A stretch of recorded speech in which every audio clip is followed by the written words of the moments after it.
Le piège numéro un dans lequel tombent les anxieuses et les anxieux, qui met vraiment les blocs indéfiniment dans la guérison de l'angoisse. Et ce piège, c'est like si ça te parle et abonne-toi si tu veux une vidéo par jour pour guérir de l'angoisse. Positiver.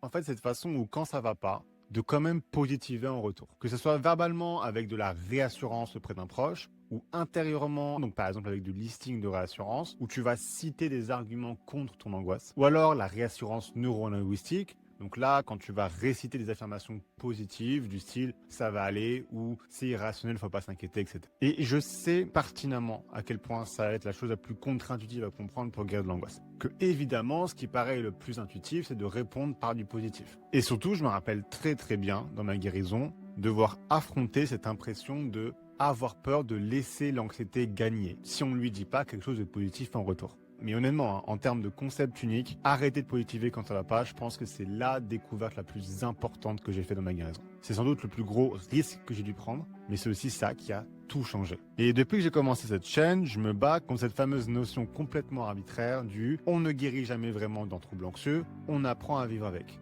Vraiment, je n'en peux plus de cette phrase. Et ce qui est extrêmement frustrant, c'est qu'on veut affirmer un échec, une impossibilité, tout en même temps faisant volontairement la chose qui cause le problème en fait. Et c'est pour ça que les mêmes gens qui vont te dire on ne guérit jamais vraiment sont les mêmes gens qui vont te pousser à faire de la réassurance, à trouver les outils de contrôle, etc. Et je vous dis ça commence vraiment à me saouler. Donc bref, la vérité c'est très simple. Quand ça va, ça va. Quand ça ne va pas, ça ne va pas. Et rentrer dans ce mindset d'honnêteté émotionnelle, oui, c'est très dur au début. Je le répète encore, tu vas avoir cette impression de laisser l'anxiété gagner, c'est normal. Il faut que tu avances malgré ça.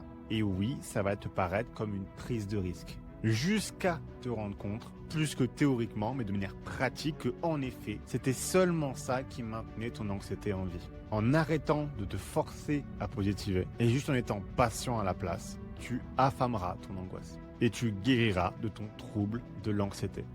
Et voilà, j'espère avoir apporté quelque chose. Comme d'hab, partage-moi ton expérience en commentaire, c'est ça qui me permet de choisir les sujets de mes vidéos. Et si c'est pas encore fait, commence ta guérison en faisant gratuitement le test de début de guérison que tu trouveras dans le lien sur mon profil.